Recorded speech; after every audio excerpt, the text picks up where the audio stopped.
Pues la Reconquista con la que hay que empezar, porque es que además nos habíamos quedado en Unai. ¿Qué le iba a pasar a Ordoño III, el rey que nos tenía ocupados? Bueno, pues vamos a ver. O sea, pocas veces se ha visto a un rey tan acosado por tantos peligros en tan poco tiempo. Pocas veces también se ha visto a alguien que sepa vencer con tanto acierto cuantos desafíos se le han presentado. Vamos a situar al personaje. Ordoño III, 30 años de edad, apenas 4 de reinado, había demostrado que podía ser un gran rey. Después de sus victorias políticas y militares, en un año de vértigo venía la gran victoria diplomática, que es que Abderramán III, el califa, le había pedido una tregua. Ordoño parece que la aceptaba. Quizá no todo estaba claro, pero de repente... Bueno, pero antes de contar el desenlace, vamos a empezar por el principio.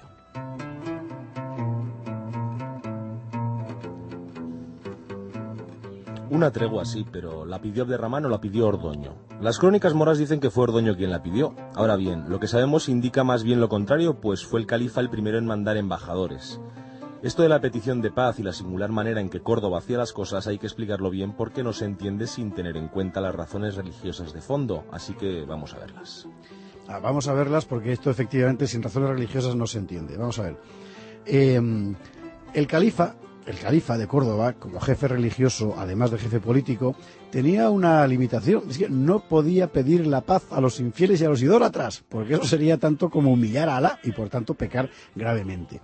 Entonces, cuando el califa quería hacer la paz, podía hacer una cosa, que era, por magnanimidad, acceder a una petición de paz ajena, porque así el que la pedía pues se colocaba en una posición subordinada, ¿no? Es decir, lo que el califa tenía prohibido era tomar la iniciativa en la materia. ¿Y qué hacía cuando quería una tregua? Pues mandaba embajadores que formulaban verbalmente, sin escritos, la propuesta a la otra parte y le requerían que firmara una propuesta formal en la que se pidiera la paz. De esta forma, la iniciativa del armisticio, la carta, no partía del califa, sino del otro. Bueno, pues eso es lo que pasó exactamente en este caso de la tregua con Ordoño. Total, que entre el verano y el otoño de 955, después de la exhibición de Ordoño en Lisboa y en San Esteban de Gormaz, Abderramán III manda embajadores a León. Es una decisión interesante que levanta muchas preguntas. De entrada deja ver que los golpes recibidos por el califato en Lisboa y en San Esteban han sido serios. Además, permite pensar que el califa no quería de ninguna manera verse envuelto en una guerra a gran escala. Las aceifas de castigo y saqueo eran una cosa, desastres como el de Simancas eran otra bien distinta.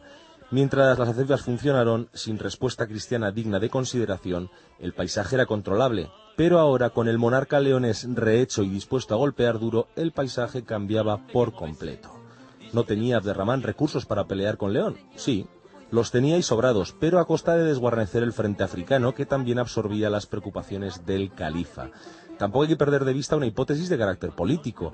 La dura ola de campañas moras contra León había tenido por objeto, y en parte lo había conseguido, debilitar la posición de Ordoño III. Pero el joven rey había superado la prueba y eso obligaba a cambiar la política cordobesa. Bueno, este es el paisaje político del momento. Así que por cualquiera de estas razones, o más probablemente por todas ellas a la vez, un hombre de confianza de Abderramán, llamado Muhammad ibn Husayn, marcha desde Córdoba y es recibido en la corte leonesa. Su propósito es parlamentar. Semanas después, este Ibn Husayn vuelve a Córdoba acompañado por el judío Hasdai ibn Isaac ibn Safrut. Es este, el judío, el que lleva la carta de paz. Conforme a la mentalidad islámica, no ha sido el califa quien ha pedido la tregua, sino el rey cristiano, que es el que firma la carta. Pero Abderramán, por supuesto, aceptará la petición que él mismo había promovido. Era el otoño del año 955.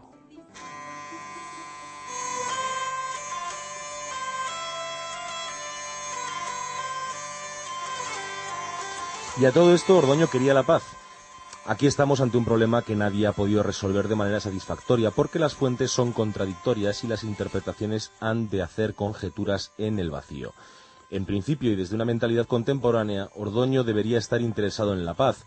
Los acontecimientos precedentes habían roto la alianza de León con Pamplona por aquel intento navarro de poner a Sancho el trono leonés. Y además habían dejado ver grietas serias en Castilla y Galicia. En esas condiciones parecería lógico que Ordoño III quisiera disminuir la amenaza exterior para concentrarse en resolver el problema interior. Ahora bien, La de Ordoño no era una mentalidad contemporánea, ni la suya ni la de sus rivales. Claro, Ordoño tenía la mentalidad del siglo X, así que Ordoño más bien pudo pensar esto otro. Mi peor enemigo, es decir, el califa de Córdoba, me pide la paz, luego no está en condiciones de hacerme la guerra. Mis rivales interiores, en Castilla y en Galicia, están sojuzgados. Mis competidores en el campo cristiano, que son los navarros, están más débiles. Tengo a mi ejército alineado en forma y con moral de victoria después de una cadena sostenida de éxitos. Bueno, es el momento de asestar un golpe decisivo. Claro, el objetivo del reino cristiano del norte no había cambiado en todo este tiempo. Era siempre bajar la frontera más al sur, siempre más hacia el sur.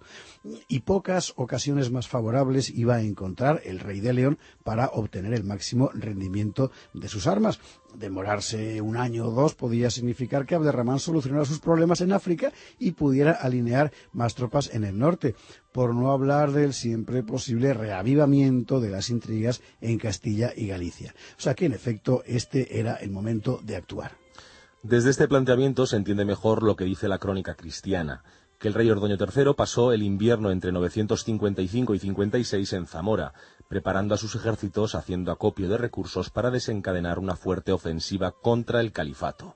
Era su mejor oportunidad, pero entonces, ¿y la tregua? ¿Y la carta? ¿No servían de nada? Era papel mojado. Quizás Ordoño pensó que la victoria pesaba más que la propia palabra, o quizá no hubo tal palabra, porque tampoco sabemos qué estipulaba aquella tregua, ni su duración, ni sus términos. De manera que todo lo que podamos decir aquí es pura conjetura. Lo único que sabemos a ciencia cierta es esto, que Abderramán promovió una tregua, que Ordoño la aceptó, que al mismo tiempo el rey de León preparó a sus ejércitos para una gran ofensiva.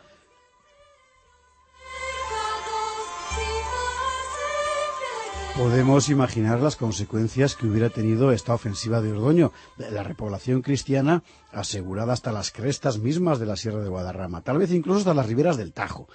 Las conspiraciones nobiliarias habrían quedado neutralizadas con esta nueva ganancia de tierras. El reino de Pamplona quedaría de nuevo forzado a la alianza con León ante esta exhibición de potencia. El prestigio del monarca leonés agigantado por la nueva victoria. Ordoño había demostrado que tenía hechuras de gran rey.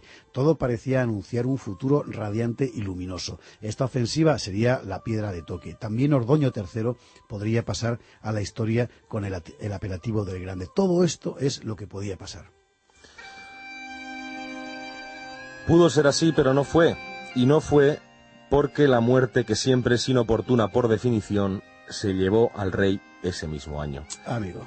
Aún no había comenzado el verano y las tropas ya estaban dispuestas. Ordoño tenía poco más de 30 años. También su padre y su abuelo habían muerto jóvenes, aunque no tanto. ¿Quién podía prever un desenlace semejante? Ordoño III moría en 956 por causas naturales, indican todas las fuentes. Dejaba 2 hijos de muy corta edad, Bermudo y Gonzalo.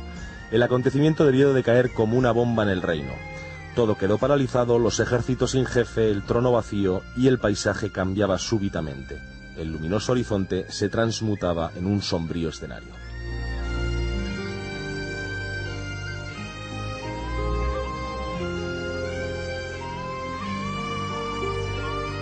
Así que vaya plancha. O sea, en un momento en el que Ordoño III podía haber asestado un golpe decisivo al califato, va y se muere. Bueno, el poder siempre tiene olor al vacío. Muerto Ordoño III, sepultado en El Salvador, en la iglesia de El Salvador, todos los hilos comenzarán a moverse con rapidez para llenar el trono. En primer lugar, ha sonado la hora de Sancho el Gordo, ¿se acuerda usted del que hablábamos el otro día, el hermanastro del rey, que ahora va a poder obtener por vía legal lo que no pudo conseguir por vía violenta? Pero es también la hora de quienes, como Fernán González, esperaban una oportunidad para afianzar su posición en el reino. Y es, asimismo, por supuesto, la hora del califa, que en aquel momento debió de ver cómo infinidad de combinaciones se dibujaban sobre el gran tablero y todas ellas le daban a él la victoria. Venían tiempos ingratos, lo veremos la semana que viene.